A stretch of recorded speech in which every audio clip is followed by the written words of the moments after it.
It's a hard guy not to like in Kirk Cousins there yesterday. And joining us now on the Right Toyota guest line, Dave Archer, Atlanta Falcons former quarterback and radio color analyst, joins us now. Rocky Minuch. Dave, I don't know, where do I start with Kirk, but how excited were you to see that you were getting a guy like that to come in? Well, fellas, good to be with you. It's stunning that there's actually raining in the Phoenix area. I didn't think it ever rained out there. My son lives out there, and it seems like it's 125 degrees and never rains. But no, good to hear you guys are getting some precipitation. Yeah, we need it. Yeah, well, he talked about praying. There's been a lot of people praying in Atlanta for the last 6 years. Haven't been to playoffs in 6 seasons. So he's his father-in-law, along with another 5 million people, have been praying the Falcons would do something. This is he is so polished, guys, and I think that I know you guys watched the Netflix series. I didn't know much about him until I saw that. He kind of comes across the dork, and the kind of guy that but he came across the guy you want to go drink a beer with. He came across the guy that wants to help the community. He came across as a great teammate, and that all I thought came to life in his press conference and here in Atlanta. He doesn't win in the press conference. Now, we talk about coaches and stuff doing that. He did that big time the other day for Atlanta. You know, Arch, what I thought, he can. You watch that Netflix, The Quarterback, which you're referring to, was on last year. How tough he is, and I think vitally important. I tell a lot of quarterbacks, you got to shake it off. He would shake off losses.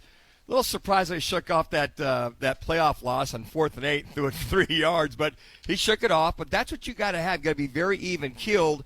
Besides the mounted determination this guy had day in and day out, and as you mentioned, not since Matt Ryan have you had that dogged determination at quarterback for the Falcons. Yeah, I think that the accountability and the credit, maybe credibility is a better word, Manuch. I think he's one of those guys that when Ryan would make a mistake, he had banked enough credibility and enough wins and come from behind victories and things that he'd done for Atlanta over his 14-year career, that when he said something that would react to maybe a negative play or negative play in a game and how it responded the next week of practice, there was credibility attached with it. The last 2 seasons, they've had this turnstile at quarterback, whether it's Marcus Mariota or Taylor Heineke or Desmond Ridder, who's coming out there with you guys, and they're young guys, and they had not. Well, Mariota wasn't, but the last two guys, really didn't have a lot of credibility built up with their team. So when things went bad, I don't know how much guys believed in that. This guy's got a ton of credibility. He's done it. He's led teams from behind.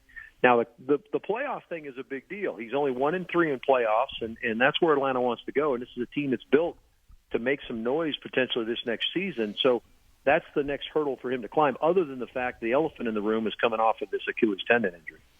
You believe, I just sense Arthur Blank getting up there in years. He's going to go spend the money. He wants to try to at least attempt to get that Super Bowl. Raheem Morris, now your head coach. I just sense that he's like, let's go, putting the pedal to the metal. Do you sense it as well too, Arch?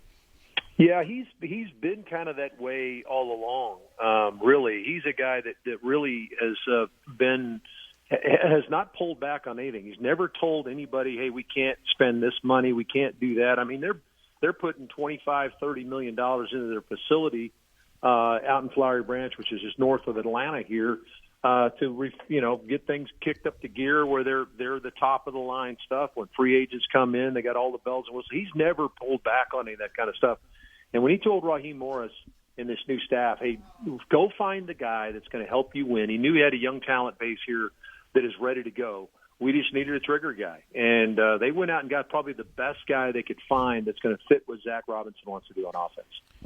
Dave Archer joining us, color analyst for the Atlanta Falcons. You mentioned Ridder coming this way. Can you say basically maybe the former coach and Arthur Smith didn't really put him in a position to succeed? Would that be fair to say? Yeah, I think there's some fairness to that. I think that Dez, first of all, quality human being. I mean, this is a grade A number 1 class act that's come in that direction. Young dude that has a chip on his shoulder, didn't get drafted to the 3rd round. I think we all saw it play out during the draft night when he didn't get picked till late on day 2 and felt like he should have been picked earlier. And certainly his college career at Cincinnati would warrant that. I mean, he's like 4th or 5th all-time or 3rd all-time in wins as a college quarterback. I think he had 44 some odd wins as a Cincinnati Bearcat. The dude's got the ability. Now what he's got to do is he's got to learn to get away from the catastrophic mistake, the turn, the fumble or the interception at the inopportune time.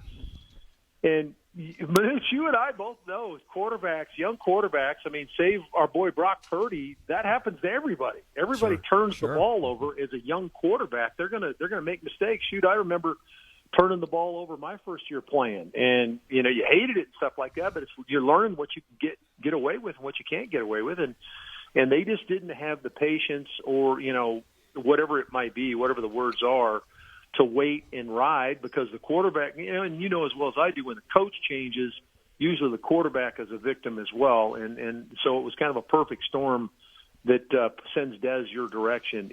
Good dude. He's got all the ability in the world. You guys will be impressed with him. He's got a good arm, big kid, can run, and a quality guy. So you guys are getting a good player. I got to imagine that hopefully he's developed or learned from those lessons you talk about, Arch, and then taking care of the football is number one. You and I heard that a lot from our ex-quarterback coach, mine, Kay Stevenson, your ex-head coach there in the CFL. But, I mean, you look at that. Do you think he's growing, getting there? Because we look at Kenny Pickett, how much he grew after Canada left as his offensive coordinator.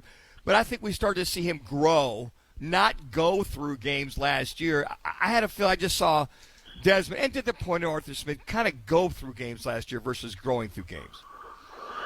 Yeah, I think that all that is true. I think he grew significantly during the season. Now, some would say, well, the turnovers here and there kept creeping in, and frankly, if you go back and really analyze the games, Dez gave Atlanta an opportunity in a number of games late in the season. Atlanta was in position. They had actually played themselves into a position where they were in first place in the NFC South. Now, that's not saying a ton because all the teams were about 500. But they were in first place based on what the tiebreakers would give you after, I think, week 11 or something like that. We came out to Arizona, and he had lost his job because we lost in Tennessee in a game. And so Taylor Heineke came in, took over, and so they started Taylor Heineke the next week in Arizona. And I'm sure you guys remember. And Dez came off the bench in that game.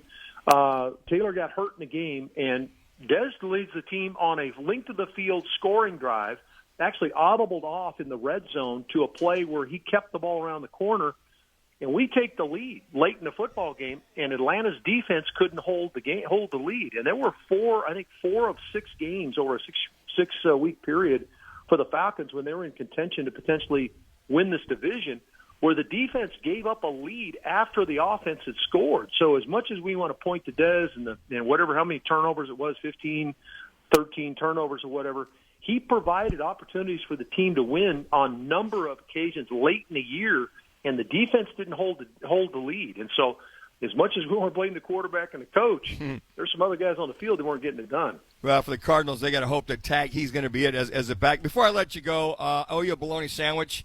You whooped up on my Cats last night. You're moving on. You got Baylor in the semifinal. So where does one Dave Archer, Iowa State alum, put his number one team in the bracket there, big fella? Well, they've got to, at this point, if they win the tournament, they play themselves into a 2 seed, of course. I think they feel like more of a 2 or a 3 or a 4 seed. They are dogs when it comes to defense. Their problem is they're just a little bit light in the rear end when it comes to scoring consistently. They go on droughts where they can't score. They won't be able to do that tonight because Baylor could score the basketball. Now, they turned Baylor over, I think, 20 times the last time these two teams played in Waco back in early February, I believe, and Baylor won by 2. I expect a game that goes to the wire, and Iowa State's got a chance to win it and maybe go play Houston in the final.